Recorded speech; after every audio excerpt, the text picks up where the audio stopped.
Welcome back to the third part in this series where I see if I can beat the Final Fantasy XII Zodiac Challenge. This is a challenge run series where each character's class is determined by their actual zodiac sign. And if you missed the first part of this series, then I highly recommend clicking the link on screen or in the description to get well acquainted with what we are doing here and caught up with where we are in the story. And where we are in the story is right here on this big table with all these old men talking about politics and things. On the last episode, we just narrowly escaped with our lives after the airship we were in blew up due to the Dawn Shard being used as a weapon and exploding, but like not really exploding because we still have the Dawn Shard. It's just kind of like used up all of its energy or whatever. And here we are. Ashe is having visions of her late husband, Lord Rustler, because of the Dawn Shard just playing tricks on her mind or something. This is like a common occurrence throughout the game where she sort of like sees him. He's not really real, but she can feel him and she can sense him. And she's having a lovely, nice moment with her husband, reminiscing and missing him and all of that lovely stuff. And then, guess who walks around the corner? Oh, it's your local pervy 17-year-old boy Vaan, who's just like, hey, what's going on? Can I join in? I don't know why he peeks around the corner like that, but I just found that very funny. The Garif people live by the old ways. Magicite lore is a part of their culture. They may hear it, the cry of the Nethicite's power.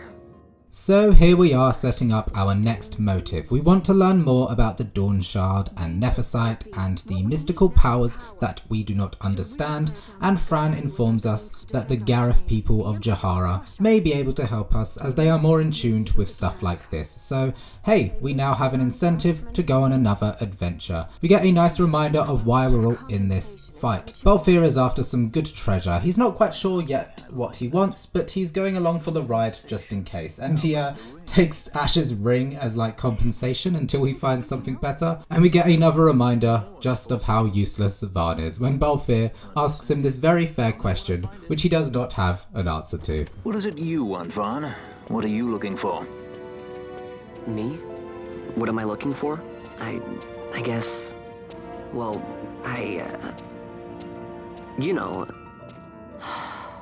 We are then thrust back into Rabanasta where we pick up the Drain spell, which is an awesome spell because every single one of our mages can learn it, and we go ahead and gambit that so that when 50% of our HP is missing, we will cast it on an enemy, which just ensures that all of our mages now have a way to recover their own HP while dealing some damage as well. So yeah, love Drain. It's a very, very handy technique to have in this game. Okay, so we're just checking the notice board so that we can accept some more hunts, and we have this bill here and we need to go find the contractor, who happens to be none other than Balzac himself. Yes, you thought Balzac was just a one-time kind of guy. Well, no, he is back again to give us another hunt. Love whenever we get more Balzac content. You know, I cannot express enough my love for Balzac.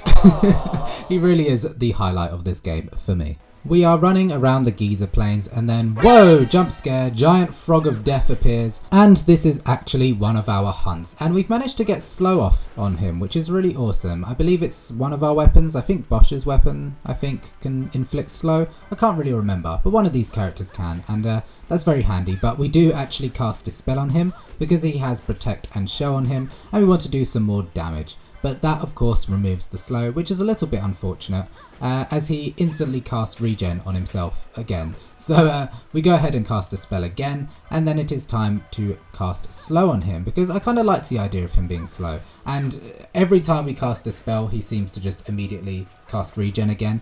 So there's honestly no point in casting Dispel. We're just going to let him have Regen for this entire fight. And he's very bulky, he has a lot of health and defense. Luckily, he isn't doing too much damage to us. Like you saw there, about 144 damage. I'm not too scared of this fight. It just feels like a normal enemy that's a bit more beefed up, you know. We're probably a bit over leveled for this guy. Maybe if we'd fought him earlier, he would have been a bit stronger. He does manage to actually kill Basch, which is, you know, good for him. But Basch is not one of our strongest characters anyway, in terms of HP. He's probably like our most powerful in terms of just like utility. But oh, he does actually get Ashe down as well. So yeah, maybe he's stronger than I thought. He is killing a few of us now that I'm realizing it. But that's just the nature of these hunts. They get a little bit more difficult as they get to HP critical, but I'm still not particularly afraid of him because, you know, we're dealing enough damage and we still have a lot of healthy characters. In terms of favourites at this moment in time, that still goes to Basch just due to his ability to do a lot of everything, but I'm starting to really enjoy using Balthier. Having the high defense and utility that he does makes him a very powerful character, and we're starting to see a rise of Balthier becoming one of my new favourite party members. Now that the giant toad is dead, I'm ready to move on to the next hunt, which involves this little mini game where you have to chop down these trees to create a pathway towards this giant tortoise. And we beat a giant tortoise before in the Lusu mines, and it took us a while. We had to come back when we were stronger, so I feel like I need to redeem myself. I need to redeem my giant tortoise killing abilities, and this time I'm going in a little bit more prepared. I'm casting Protect on all of our party members. We also have this big dude with us who's going to help us out, so 4 party members against 1 tortoise, surely this will be easy, right? Once we have Protect on everyone, I am going to move forward with the fight. I'm using Fran, Ashe and Vaan. Fran just has high damage with her magical spells. Vaan is our best healer, and Ashe is quite bulky and deals good damage physically, so I figured this would be a nice team to use for this fight. And you can see there our hits are just not doing very much, so I'm like, okay, we're going to use Dispel because the Protect maybe is the root of all of our problems right now.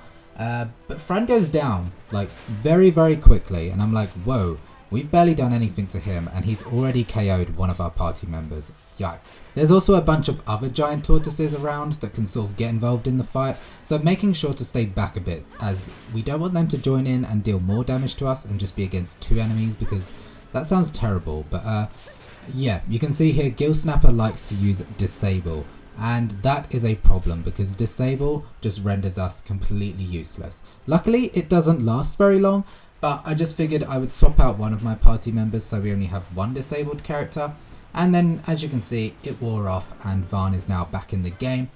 I do really like my mages, so Basch, Fran and Vaan are seeming like the best to use at the moment, simply because our physical hits just aren't doing enough, and at least with Basch we can have double the healing power, and if he's not healing he can also deal some magic damage or even physical damage. Like Bosch's physical damage is pretty good too. There's just nothing he can't do really, and I end up using him just so much in this run. He ends up being a lot higher leveled than most of my other characters, but he's definitely a mid-game character, so from here onwards he is like mega powerful. But as we start to get to the later game, his utility and the things that he can do start to dip down quite a lot. So he's like very strong for just like a certain portion of the game, but in the portion that he is powerful, he's like mega powerful. There's like almost no need to use Vaan and Fran, simply because he does what they do, but just like in one character rather than split between 2.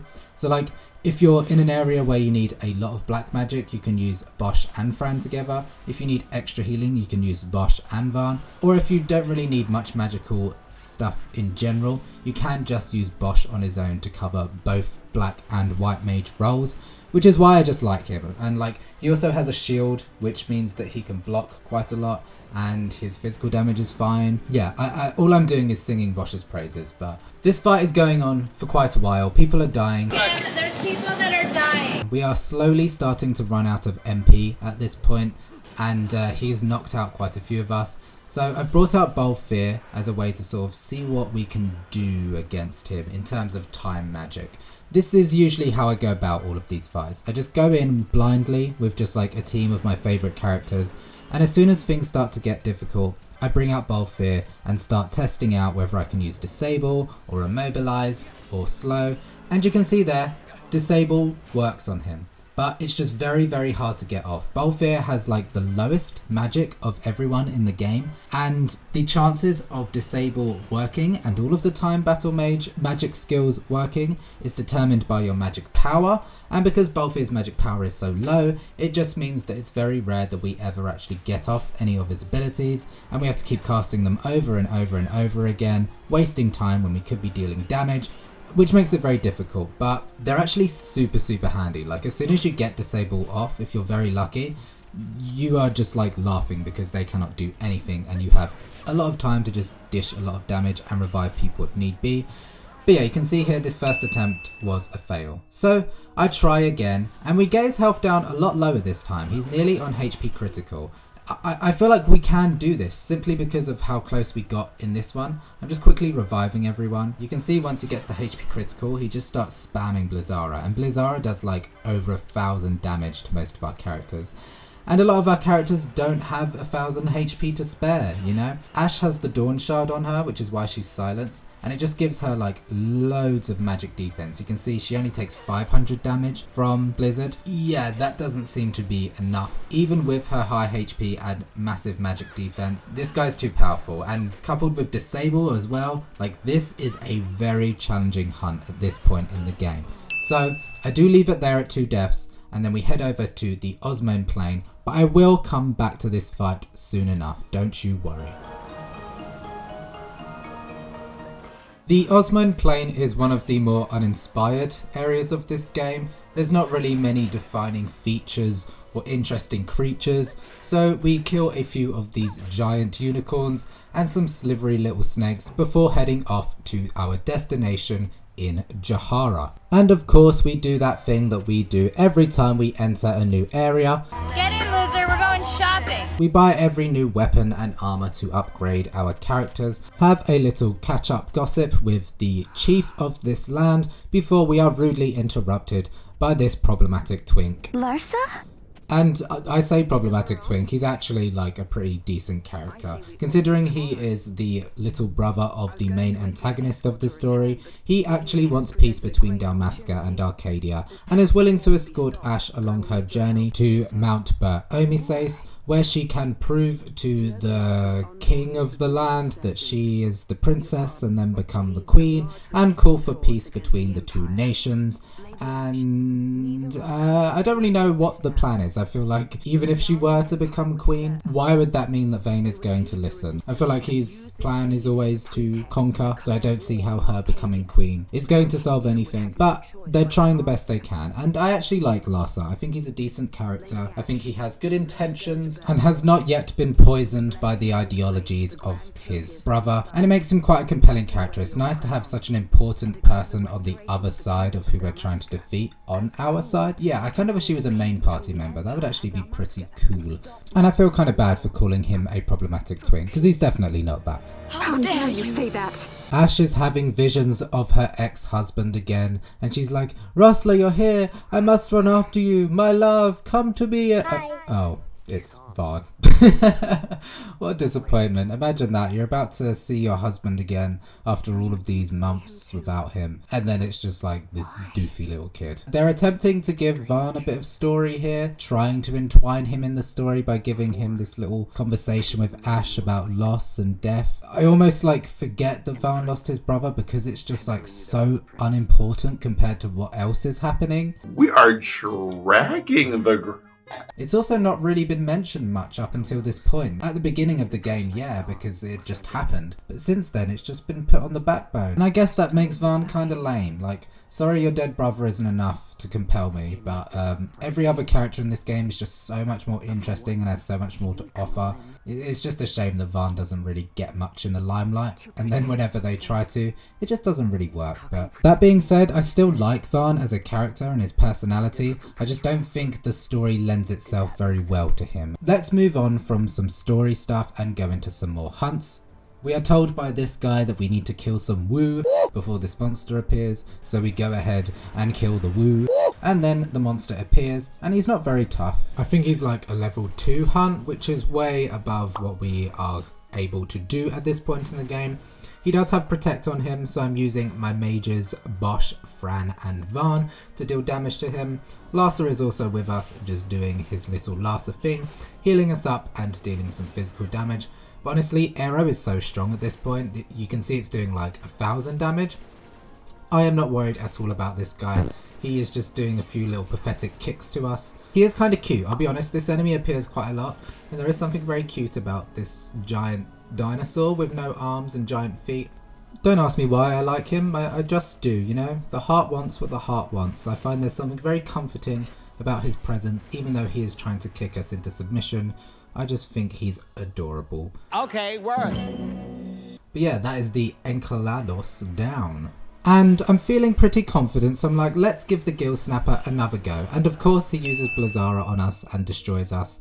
And we get another game over, but I'm a stubborn boy, so I'm like, let me just try it one more time, because I feel like we have got this. And of course we don't, we die again. So I'm going to leave the Gill Snapper alone now and continue on through the Golmore jungle. And this area can be quite difficult because there's a lot of different types of enemies, and some of which aren't really susceptible to magic. And we use Fran quite a lot just because her damage output is the strongest out of any character. But you can see there, those little wolves at the back all have shell on them, which is quite frustrating. Yeah, we're not struggling too much, but it's definitely one of the more difficult areas just due to the amount of enemies that are on screen and the amount of different enemies that you face. Usually you can kind of get a sense that, okay, magic is powerful in this area or physical damage is powerful in this area, but there's a lot of variety in this one, so it's hard to come up with a good team. But I've gone with Basch, Fran and Penelo.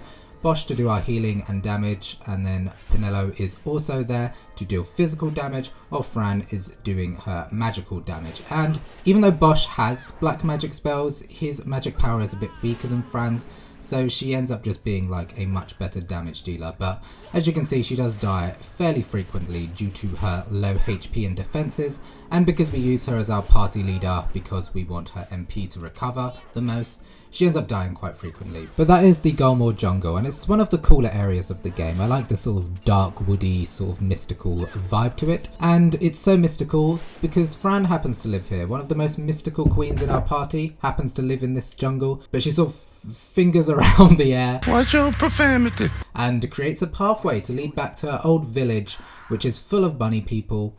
And she hasn't been back in a long time, and we're here to learn more about mist and stuff. There's some lady here called Mjern who might be able to help us, so here we are. In the village ahead, you will find her. Mjern. Bring her to me. You can bring me. Mjern. You can bring me. Mjern. You can bring me. Jote, where has she gone? I just love that Square thought of the idea to create an entire race of people. They're exclusively sexy bunny ladies with high heels, free toes, and only wear lingerie. It's just so like ridiculous. And yes, it is very fan servicey, but like, I'm all about it. Sign me up. I want to live in the land full of lingerie wearing bunny ladies. That seems like the coolest place to be. So Jote here informs us that Mjern has gone missing because something spoke to her that she needed to go follow. So it's up to us to go find her because she can have some answers for us. And now we have our next objective, I guess. And so is our law. We'll let you worry about keeping your laws. Just do us a favor and stay out of our way. We'll find her ourselves. Don't be rude. Are you kidding me? And somehow Vaan being a rude ass little actually works, and she tells us where we can find Mjern. But Vaan does not stop there. He decides to double down on the rudeness. He's like, I'm on a roll here, people. Let's just keep going because this seems to work. Fran. Yes? I was wondering what Yote said, you know? About how you said the same thing 50 years ago?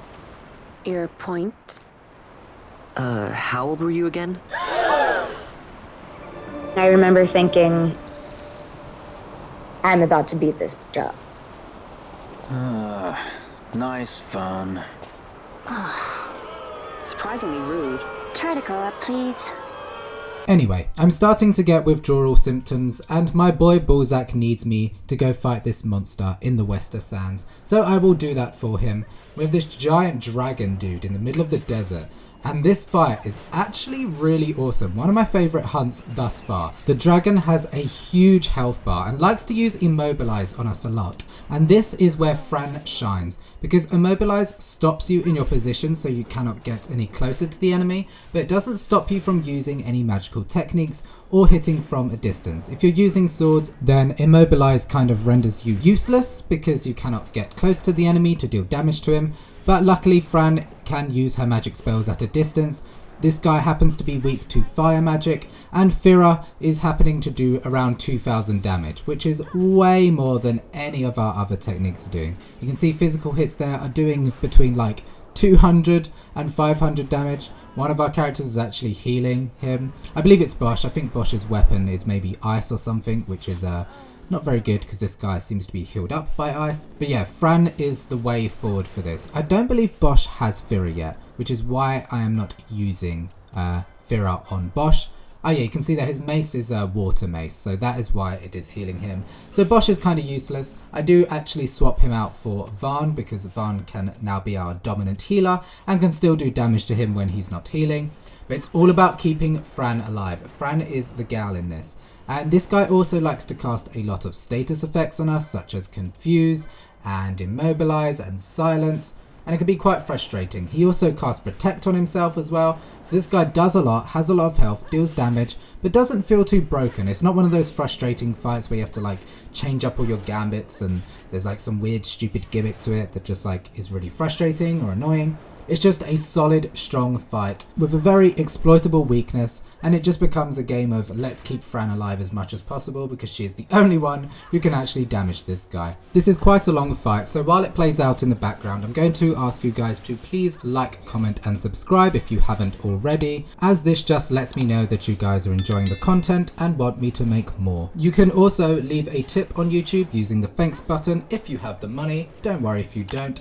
And we also have memberships which you can sign up to on my channel. We are also going live every Wednesday night at 9 PM Greenwich Mean Time, which is the UK time. I don't know why it's called Greenwich Mean Time, but 9 PM UK time. And we're playing Final Fantasy XIV for the first time. If you've got the time, hop on stream with me. It's super fun. You guys are all hilarious and I love interacting with you guys on stream. So please join on if you can. I would love to meet with you and interact with you more. But that is enough of the self-promotion. Let's get back to the fight. And there's really not too much to talk about. We just need to keep Fran alive. But her MP and HP is being drained like nobody's business. And I'm trying to have Ashe be our leader in this fight simply because she has the most HP and she has a lot of good defense and magic defense. And I'm hoping that he will target her, because oftentimes the enemy does target the party leader. There is actually a spell called Decoy, which forces the enemy to target a specific party member. I don't use it. I'm not sure if I have it at this stage of the game or not. Green magic is awesome. It's like in its own category, which all your mages can learn. And I don't really know why it's called green magic. Like, what is green about using Drain and Immobilize and things like that? It's kind of just like its own random little thing, but oh, imagine if we had like a green mage. I imagine the green mage would be like a stoner and it just has like really lazy spells like sleep and forces the enemy to reduce its defenses because it passes it a joint, and then it's like super chill. And they need to get the green mage involved. That would actually be quite fun. I don't know why they don't have a green mage or why they even have green magic in the first place. I feel like all the green magic spells could just be, you know, put into categories that already exist. Like Drain could just be a black magic spell. Decoy could be a white magic spell, you know. Bubble could also be a white magic spell. But hey, I'm not mad at it. Green magic is cool, but I'm missing my green mage. I want a Laganja Estranja class in this game. Because if it ain't green, I'm not interested, okay? That would be awesome. I'm going to skip forward to when this guy's at HP critical because it's taking a very long time. And the dragon is whipping the hell out of Ashe, just hitting her multiple times, slapping her about with that tail. It's a very aggressive looking tail. I don't quite like how that jiggles, but he's getting down very low now. It's not long left to go. But even when his health is on like a tiny sliver, it still takes us so many more hits to get him down. But it is coming to an end, and that was a very long one. Probably the longest hunt thus far, but not particularly challenging, just very long-winded. So it's time to report back to my buddy Balzac, and he gives us some cool rewards. And I'm hoping for a kiss, but we don't get a kiss. And Balzac? They ask you how you are, you just have to say that you're fine. Just and you're left not really me. fine. You just can't Balzac, get into it. why? We need to ride our chocobo to get to the Hini mines, as it is the only way we can access them, which is quite nice. It's quite fun to be on a chocobo again. But once we are in the mines, we then have this giant T-Rex, and I'm like, I am not going near that T-Rex. If it's anything like the one that we fought previously, I'm staying far away. And then, whoa, jump scare. There is a dinosaur in my face. But turns out he's super easy compared to the last dinosaur we fought. and we make our way through the mines pretty easily, just murdering a few easy little bats before we make our way to the end of the mine, where we catch up with our good buddy Muren, but she's being all crazy and runs away behind this giant dragon, which looks awfully familiar. It looks exactly like the dragon we just fought, so I'm like, oh god, here we go again. It's going to have another huge health bar. I'm going to be sat here for another 4 hours just trying to whittle down his health. But as you can see here, it turns out this guy is much weaker and his health bar is going down a lot quicker than the last dragon. Still very bulky compared to most of the other bosses in this game, the main story bosses anyway, but he's not doing nearly as much damage and isn't causing us as much of an issue as the last one. So I'm just going to skip this fight as nothing eventful really happens, to be honest. I promise you, you are not missing out on much content of me just standing there while all of our party members attack. And this episode is getting a bit long and I want to get to Mount Bur-Omisace by the end of this episode, so we got to pick up the pace, and the dragon dies quite dramatically, and finally we have Muren back and we escort her back to the Charlie's Angels of the Bunny World, which is great, I guess. This is the part where I've kind of fallen off a bit from the plot. I can't really remember why we need to find this Muren person and what good it really does for us. She gives us this tier which allows us to get through the woods. I guess it's just like on the way to Mount Bur-Omisace and we just needed to run this errand to get through because these are the only people that could help us, blah blah blah blah blah. Who really cares? This part is kind of like a side quest just to give Fran a bit more of a backstory. And it's kind of boring. It's not the most exciting part of the game, but it is still cool to see sexy bunny ladies, I guess. But that is wrong. You're wrong. So we've taken a wrong turn into the Feywood, which is quite a creepy area full of dead trees, and I don't really know what's around here, so I'm just gonna have a little wander. Oh my god, like what is wrong with the traps in this game? Like they're so loud. Every time I trigger run, I genuinely jumped out of my skin when this happened. I don't play Final Fantasy to have a heart attack, you know what I mean? These games are supposed to chill you out. But now that we have gone back into the jungle and are on the right path, we come across this next boss battle, which is this giant green it's another dragon. Of course, another dragon. Is this the episode where Jam fights 1,000,001 dragons? Yes. I guess it is, because a lot of the boss battles and enemies in general are quite recycled through this game. They kind of have a model for a specific type of enemy and then they just reuse it over and over again with different skins over the top of it. And I'm not too mad at it, but it's just a bit strange and weird that the last 3 fights I've fought have been giant dragons with massive health bars. But I will say this one is definitely the most interesting of the 3. It's got the most tactic involved in it, and it's one of the more enjoyable fights compared to the last dragon anyway, which was just like simple and easy. This one can spawn some other enemies that like to get involved in the fight. These giant little, that makes no sense. These big tree dudes kind of come, but they're super easy. And just like the other dragons, this one causes status effects on us, which can be quite problematic. But lucky for us, we have our black mage Fran casting arrow constantly, and we have our white mage Vaan, who is there to cure any status ailments off of us. And then Penelo is just there for the ride, I guess. And now we have the big attack coming out. Yes, he jumps in the air and... Nope. Oh no, he doesn't jump, he just sort of like screams and goes roar, and then all these pollen goes everywhere, and it causes 1,000,001 status effects. We're blind, confused and poisoned, and every status effect you can imagine, we are that. Which is quite a challenge, I suppose. We now have to deal with the fact that all of our party members are just a little bit messed up. So instead of curing it off of them, I just switch out into Basch and Ashe because they are not affected at the moment because they were not in the party. And that is what is cool about this game. It makes more sense to level up everyone, because as soon as something like that happens, instead of trying to revive them or cure all of their status ailments, if all your party members are strong enough, you can just switch into your other healthy party members until they go down and then switch back again. So you have like a lot of options. You can just play the game using 3 characters the entire way through. but I wouldn't recommend it because it just means that you are limiting yourself on what you can do in these boss battles. And yeah, having everyone at a similar level just means that you have more chances of beating boss battles. I don't know if you saw earlier, but I actually removed Penelo's weapon off of her because she got a license on her license board that allowed her to deal more damage without a weapon because she's a monk. So I was like, okay, cool, let's see how much damage she does. And she still does more damage using a weapon.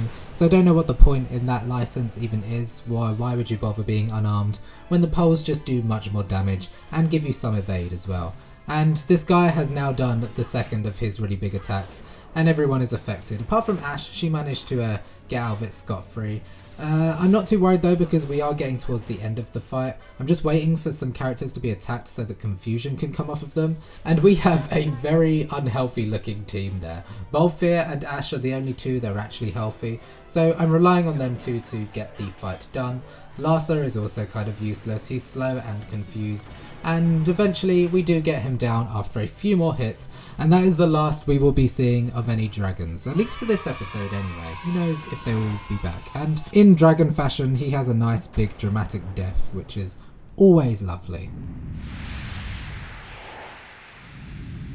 Finally, we have reached the Paramina Rift, which means we are just one step away from Mount Bur-Omisace, and this area is quite cool. It's a big snowy mountain, and Fran is super awesome with her Fundara technique, just killing all these wolves. She's turning out to be one of my most strongest characters. I use her very frequently and I'm very much enjoying her playstyle.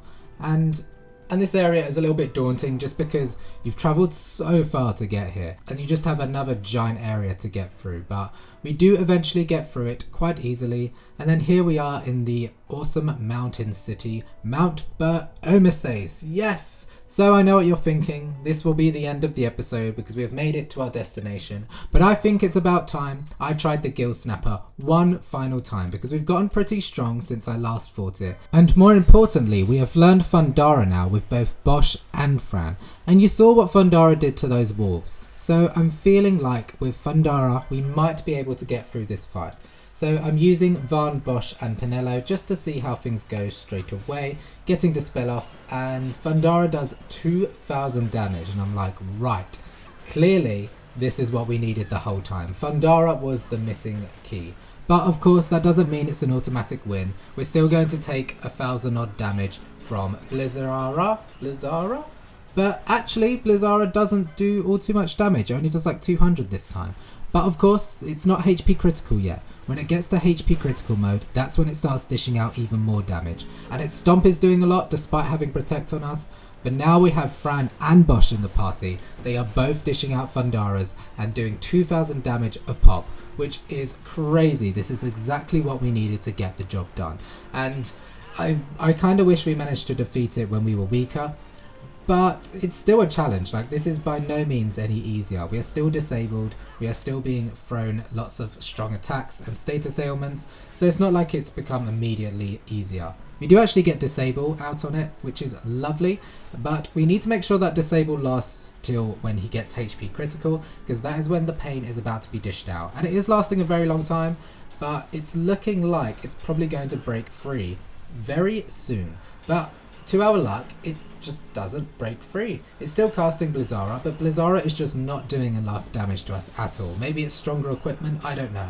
But this is 100% looking like a win, and this is the perfect way to end the episode because our biggest challenge has now been conquered thanks to some very, very powerful black magic spells. And at last, I can finally say the Gill Snapper is out of my hair. So now it's time to go bring the quest back, and oh, they're not even here.